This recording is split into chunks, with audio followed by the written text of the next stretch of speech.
Okay, so this is the referral I'd like to see you write when you're sending a patient into the clinic. So, for example, this is the right language. The patient has a 3/6 early systolic blowing crescendo decrescendo murmur heard best at the right sternal border, second intercostal space radiating to the carotids.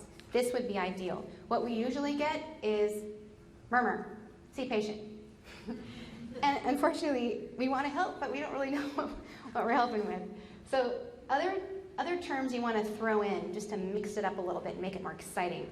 You want to talk about timing, and this is obvious, right? Systole versus diastole, because all diastolic murmurs are bad until proven otherwise, right? And the shape, you want to describe it. Hey, crescendo, decrescendo. Does anybody play music in here? Musical terms, and isn't that appropriate since heart sounds are like music, at least in my car they are. So these are terms you want to use. Location, where do you hear the murmur the best? Where on the chest wall? You probably do. Is it low, medium, high, and the quality? Does it have a blowing nature to it? Is it harsh, rumbling, or musical? So here is if you were to draw a murmur as a shape, it kind of looks like a seismograph, I think. For any of you who live in California, we seismographs, earthquakes.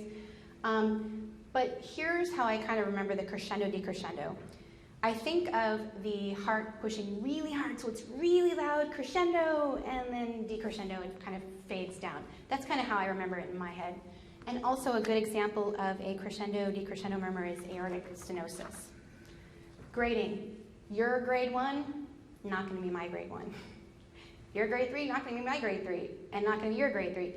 We're probably all going to have a different opinion, and the reality is that grading is subjective, and that's okay. It's sort of like grading pretubular edema, same thing, right? So generally, grade 1 is very faint, and this is very hard to hear the grade 1s. This is especially when you have someone crying in the next room and their patient's still trying to talk to you. I love that. You're like, I'm trying to listen to your heart. Why are you talking? You're not going to hear a grade 1. Grade 2 is quiet but heard immediately. Grade 3 is moderately loud, and 4 through 6 are usually associated with a thrill, so rippling on the chest wall. The grade 5 is heard with the stethoscope partly off, and grade 6, no stethoscope needed. I have yet to hear that. That's on my bucket list of murmurs. Do you have bucket list of murmurs? I do. Okay. So the